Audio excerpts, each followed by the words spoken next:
Well, thank you for being here. Muchas gracias. Welcome. Bienvenidos. Are you all having a good time? All right. I'm Rob Martinez. I'm the state historian, and I'm going to be talking to you for about the next 30 minutes or so, 45 minutes, about weird New Mexico history. So why weird history? Well, I'm going to tell you why. I've been doing this for about, 25 or 30 years. I love our history here in New Mexico. And through those decades, I've learned so much, learning about the Puebloan people who were here first, about our Spanish colonial period, the Mexican period, our American phase through territorial and then statehood periods. And all the way you learn all kinds of things about politics, religion, society, folk beliefs. But along the way, you learn a lot of weird stuff. Our ancestors did some pretty interesting things. So when I was asked to do this by our archives director, Felicia Lujan, I just started going through my head, wow, there's a lot more weird things than I thought. It's just kind of like going through your family history, right? It's a lot weirder than you thought it would be, but it's there, okay? So, let's get started. The man who lost his head. Why would I have a topic like this? It's actually not that correct of a title. I'm going to tell you about some weird things that have happened in our history as far as people losing their head. Oh, by the way, that's Lon Chaney from The Phantom of the Opera. So, beheadings. Guess what? A lot of our ancestors engaged in beheadings and were beheaded. All right? You think about what happens in modern times in other parts of the world, and you think, oh my gosh, how barbaric. Well, our ancestors did it. Juan de Oñate ordered one of his captains, Gaspar de Villagra, to go chase down a few men who had deserted the colony in the late 1500s down into what's now Mexico. And I think there were about 5 men, and he caught 2 of them, and he cut their head off. Oñate also got accused of beheading some other people within the colony, people who did not obey his commands, or who would not support his missions. So we have to remember that Oñate did not, that we're aware of, cut off any Native American heads, although he was known to cut off their feet at Acoma. Okay, but that's another talk. Let's go to 1641. This is a real weird story. Governor Luis de Rosas, he was a Spanish governor here, and he was supposedly having a fling with the wife of Nicolás de Aguilar, and he was not liked. He was a bit of a tyrant. So some men arrested him and then broke into his jail cell, I think right here at the Palace of the Governors, and they killed him. They killed Governor Rosas. Well, because of this, at least 5 men were beheaded for the death of the governor. One was Antonio Baca, said to be part of this ring. Ironically, Nicolás de Aguilar was put on trial, found guilty, but then sent south to be put on trial in Mexico City, and he escaped, supposedly, never to be found again. But poor Francisco Salazar. Anybody here have the last name Salazar or a family member named Salazar? No? Wow. Oh, there's one. Yeah, okay. Well, this guy, they cut his head off with his own knife. That's pretty gross, And apparently it was kind of blunt. So the story, I'm just telling you what happened. The story goes, his head was partly off. And so, can you hear me now? Check. 1, 2. Okay. Scary. Scary. They partly cut his head off, and in the middle of his beheading, supposedly he said, "Sharpen that damn knife and finish the job already." Imagine that in Castilian Spanish, okay? So, these guys lost their head. And then a couple hundred years later, 1837, Albino Perez, one of our Mexican governors, he was not popular either. We New Mexicans don't like governors from the outside. You know, it's been shown. This Mexican governor was not popular, and taxes were raised from Mexico City. That was not popular. Certain state rights were removed. The bigger story happened over in Texas at the Alamo, right? But over here, this poor governor was killed and beheaded. They cut his head off. And the story goes, they kicked his head around, kind of like an early version of soccer, kicking his head around, okay? It doesn't stop there. Santiago Abreu, he was a local guy of Spanish ancestry. He was not liked, especially around Santo Domingo. I've read different accounts about what happened to him. Supposedly, they tore off his manhood, that's all I'm going to say, and then cut his head off. Would have been better if they did it the other way around, I think. Another story that's kind of gross I read, is that they cut his hands off and his feet, dangled them in front of him, and then cut his tongue out and gouged his eyes out. How's that for a Halloween story? Oh, by the way, I always like to remind people, we New Mexicans have killed a governor under every flag that has ruled over us. Rosas, Perez, and then Charles Bent. Poor him. We got him too. Let's look at this guy. Thomas Edward Ketchum. Seems like a nice guy. Nothing wrong with him.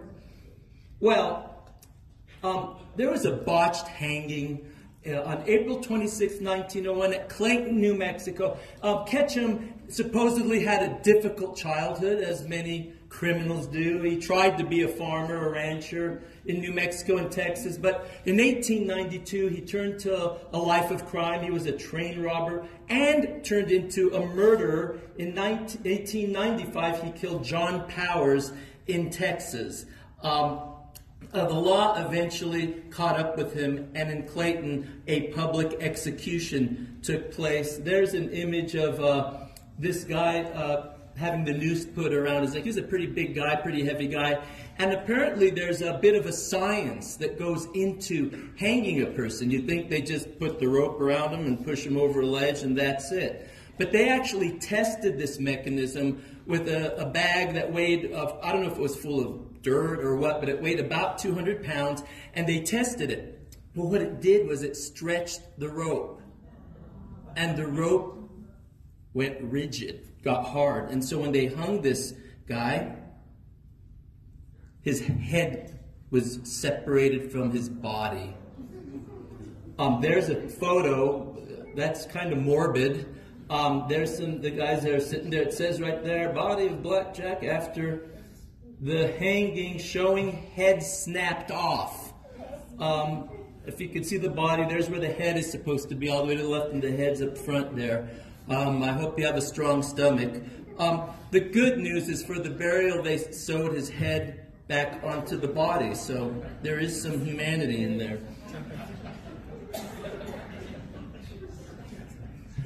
Now I'm going to tell you about a story of my father, Roberto Martinez. He was from Mora. And I always heard stories like this from both my mom and my dad about witches, brujas, okay? So I'm going to talk a little bit about that here in New Mexico. It's part of our history and part of our culture.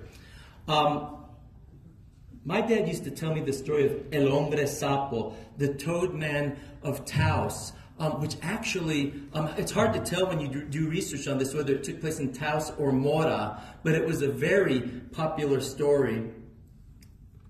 There's an image I found online from one of my favorite monster magazines of a frog. I don't know what happened there, but it doesn't look very pleasant. This is a story about a man named Avelino Cedillo. He was the man who was accused. And the guy that goes after him is Arsenio Vigil, sheriff. And what happens is, Vigil goes to talk to Avelino. He says, "What's going on with you? I hear that you're being accused of being an hechicero, a warlock, and that you can change yourself into a sapo, a toad, or a frog." He's known as the Toad Man or the Frog Man, and he denied it. He goes, "Oh, that's a bunch of stories." He said, "Yeah, but your co-workers, they accused you." And he said, "Yeah, but they're always drunk. They're always drunk, or they have a hangover." And he said, "Yeah, but they say that they always go into your tent when you're working out in the llano, out in the fields or in the meadows, and that you are always gone. When they go to sleep, you don't go to sleep. When they get up, you're not in bed. They go into your tent in the middle of the night, and you're gone. And when they see you, you're always just sitting there blinking like a toad." And he said, "These are stories." He goes, "These are stories. This just happened when that night when I got into trouble." He had been in Las Vegas. He caught a government bus to Cañoncito, and then he said, "I stumbled my way home." And right when I got to the door at night, he heard his wife, Genoveva, having words with her niece, and Manuela, and that when the argument ended, he got accused by them of killing Genoveva's brother, Andres, and bewitching the niece. So it's a really strange story. What caught my eye is it turned out in the newspaper in the Santa Fe, New Mexican in 1940, and I just got this brief quote from the article. Avelino Cedillo, 48, who in just a few days has become famous as the Toad or Frogman, and upon whom a fine of $1,000 was placed for practicing witchcraft and mutilation. Well, Vigil kept pressing him. He says, "These are just stories." He goes, and the sheriff said, "Well, you're always been a good worker. In those days, people would work doing WPA work, going up to Wyoming to work on the railroad." He goes, "I don't know why you would be accused of that." And Avelino just said, he goes, "This is all a bunch of lies. There's not a lick of toad in me." That was kind of a weird response.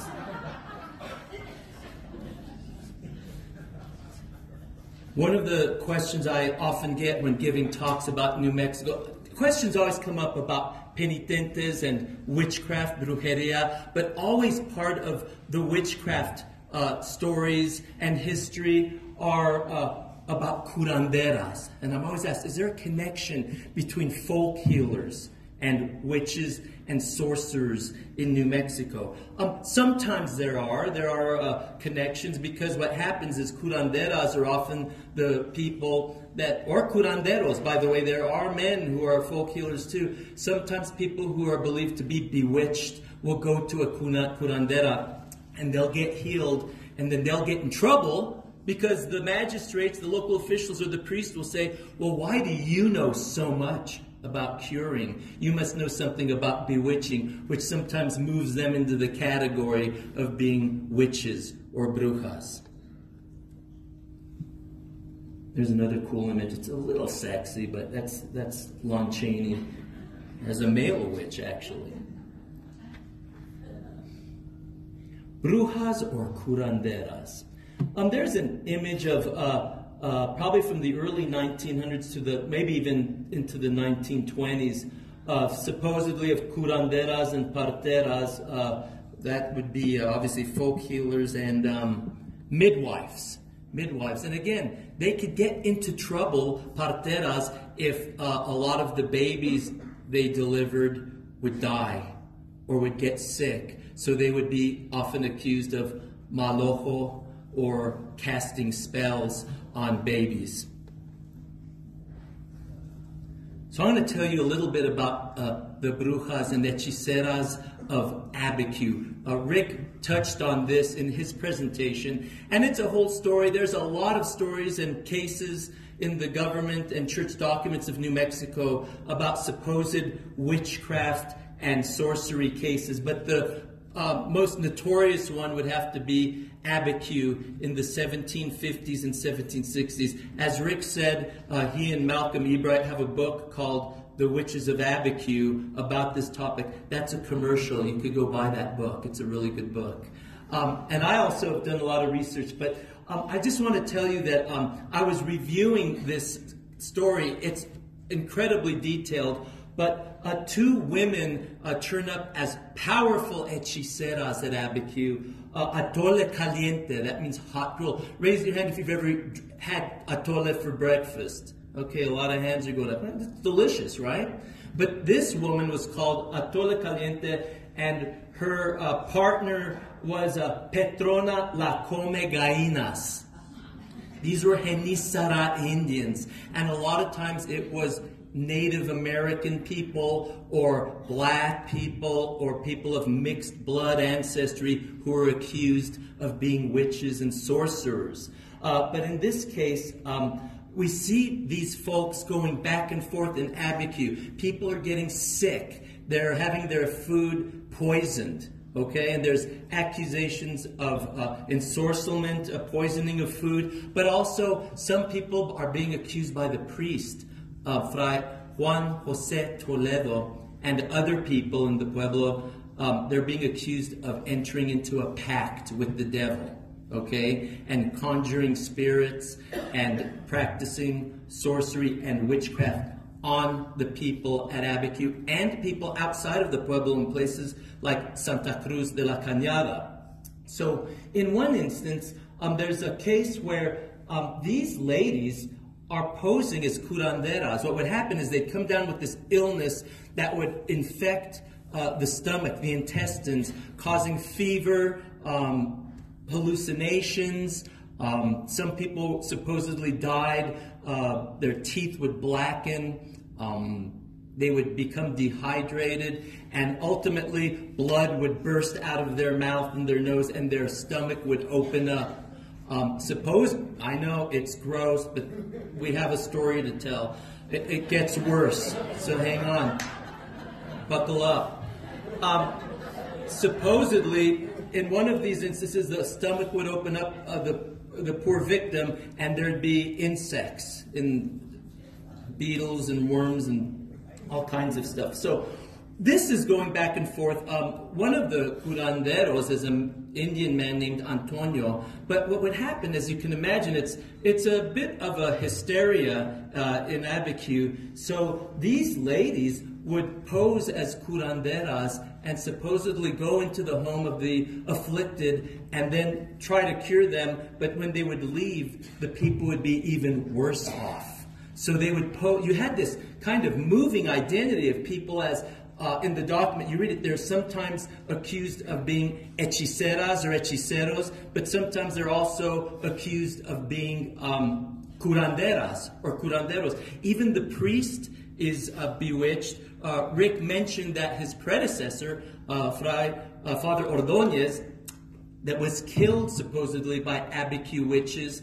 And then Fray Juan Jose Toledo comes down with the affliction, so he actually goes to an Indian curandera to be cured. But he takes the alcalde mayor from Santa Cruz, Carlos Fernandez, with him to make sure she doesn't do anything strange to hurt him anymore.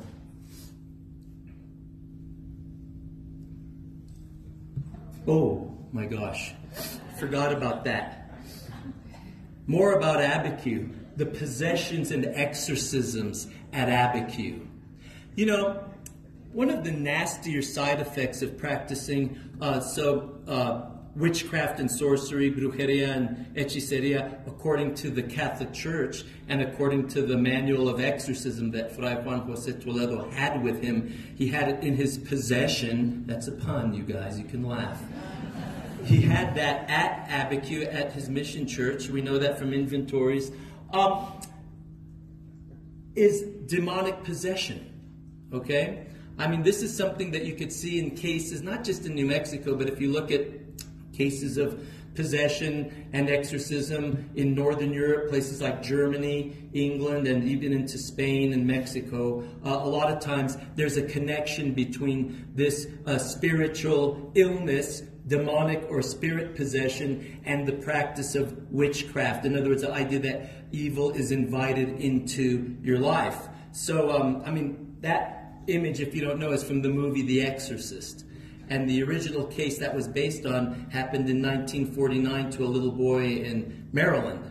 And he was supposedly playing with an Ouija board and had some poltergeist phenomenon, and eventually had to be exorcised by a team of Jesuit priests in St. Louis. But what happened at Abiquiu? During all of this witchcraft and sorcery events going on there in the 1760s, the priest reported some events with about 5 or 6 girls, 5 young girls at Abiquiu. I think 3 of them were Genisara Indians, and 2 of them were Hispanic girls, most of them pretty young. There were other cases in this document. It's a huge document. There's men who are exorcised. I think his name was Santiago Martin. But this situation I found fascinating because he talks about in his report, the priest does, that when he would perform Mass, he would notice that the afflicted women would fall to the floor and go into seizures. They would shake, okay, on the floor, like it could have been epilepsy, but they seemed to do it at the same time or at certain points during the Mass. People would try to go help them. He said that the women would howl loudly and make grinding gestures with their arms and their torsos. He said that they shrieked like owls, foxes, pigs, cows, and other animals. And he also reported that the women appeared to levitate and fall quickly as bystanders attempted to hold them. Okay? Again, whether we're looking at science, superstition, hysteria, these events are fascinating because they are things that our ancestors believed in, and they shape the history not only of Abiquiu, but also of New Mexico and the greater Spanish colonial world, because there are cases like this all over Mexico, Philippines, all over the Spanish Empire. But this case has this particular element of possession and exorcism. So let's look at a case study, okay? One of the young ladies that Fray Juan José Toledo performed an exorcism on. By the way, folks, these were usually held in public, somebody's home maybe, but with a lot of people around, or he would hold these exorcisms right outside in front of the church. Maria Trujillo was the wife of Juan Trujillo of Abiquiu, and she was exorcised by Father Toledo in December of 1763. In June of that year, she began exhibiting fainting spells at certain points of the exorcism prayer. She'd fall into a deep sleep. He claimed that purple blemishes appeared on her shoulder, elbow, hand, and knee. And listen to this. After giving birth to a child, she again was afflicted in November with headaches and stomach pain. So some of her issues might have been part of her pregnancy. And some of this stuff was in the priest's imagination or perspective. It said that after that, she experienced extreme melancholy. What does that sound like right after a woman gives birth to a baby? Postpartum depression. I like this. She experienced heavy sleep at Mass. Well, that's either an evil spirit or he had really boring homilies. I'm not going to judge. On the 14th of December, she fainted, then went into extreme fits of fury and violence, exhausting herself with unnatural strength. Ultimately, Toledo resorted to the spiritual remedy of exorcism on the 18th of December. Want to see another case? This is exorcism case study number 2. Francisca Varela. She's a young maiden, poor and cloistered, 18 years old. Listen to this. When she's going out to get water, just a normal task, she felt a strange movement inside her and went home. She was startled by a pig but could not see the animal. In other words, she started to hear animal noises, like a pig around her. Inside her house, she began grinding corn and was seized by a tingling sensation. She went for more water and felt the presence that caused her to shudder and fill with anxiety, with ansias. At the house, she also fell into a violent seizure. She made ferocious noises, and with great effort, her brother and others took her to see the priest, Father Toledo. He said that she made imponderable shouts and movements, and her eyes flicked violently. Her coloring changed to a gray hue, so her eyes were moving back and forth and rolling inside her head, just like that photo I showed you. She tried to bite those who held her and mimic the sounds of pigs, cows, owls, and other animals. He prayed over her. Then with his purple stole, just like you see in the movies, there's a formula for a Catholic priest to perform an exorcism. He has to have a crucifix, holy water, a purple stole representing penance, and of course the prayers of exorcism. He had a cross and holy water, and then he performed the exorcism. She was violent and difficult for the four men to hold down. She howled in a very loud voice. This is interesting. Like the Indians of this land are accustomed to. Well, no duh. I don't mean to be disrespectful, but they did that. It was part of their culture. So I think what you have going here, again, it might be a spiritual problem. It might be a mental problem. Not necessarily a mental problem on the possessed. Maybe the priest, perhaps. Okay. Or you might just have a cultural misunderstanding as well. Remember, this priest had a lot of experience with missions in New Mexico, and he had studied these sorts of things. We know from his writings that he took some of his observations directly from the Manual de Exorcistas, the manual for exorcists, okay? So he might be coloring a lot of what he was seeing with his own perspective. Where's Felicia? How are we doing for time? Am I okay? Oh, I'm sorry. Am I okay with time? Okay. You know what? I have not checked into the time. Sorry, my phone was up there. Well, forget it. I'm going to keep going. Okay, let's look at one more. Exorcism case study number 3. Maria Chavez. This is a young girl, 12 years old. She started to experience sharp pains in her side. She said that she trembled and sobbed, shaking violently with strange movements. And it was discovered that Indian bread makers had poisoned and sorcered the bread Maria ate. Jacinta was the accused Indian. She was accused of doing this. She was the daughter of the aforementioned Atole Caliente, believed to be a great sorcerer. She was a powerful sorcerer that a lot of the people in Abiquiu were afraid of. Maria confessed to all of this to the priest and accused Jacinta of performing sorcery on her. Maria was taken to the church to go to Mass and receive the exorcism along with other afflicted women. So, during these exorcisms, these young ladies, or the supposed spirits in them, accused approximately 178 people of witchcraft and sorcery in New Mexico and Sonora, south in what's now Mexico.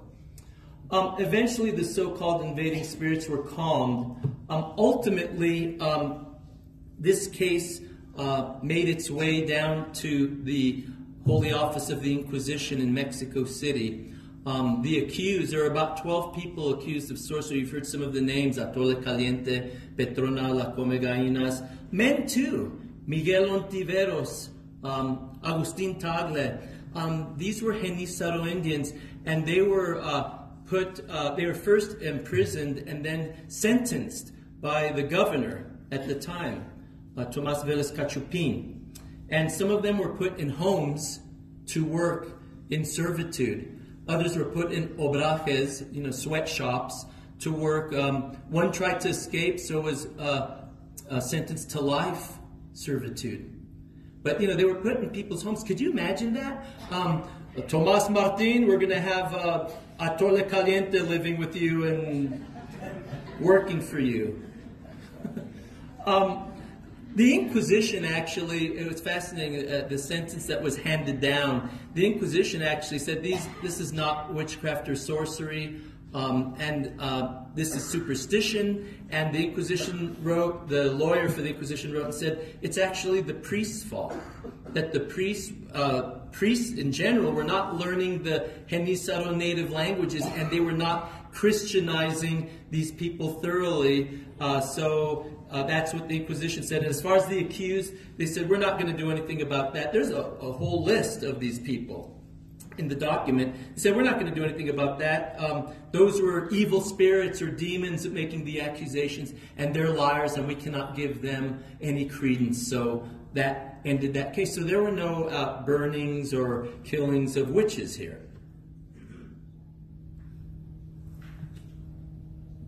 And I just had to put that image in there. Two priests from The Exorcist trying to cast out evil. Although even in that movie, it kind of shows that some of it might be happening in Father Karras's head, in his mind, some of these things that he's witnessing. So, to sum things up, folks, New Mexico history clearly is fun. It's fascinating, enriching, mind-expanding, sometimes even mind-blowing, and certainly sometimes weird.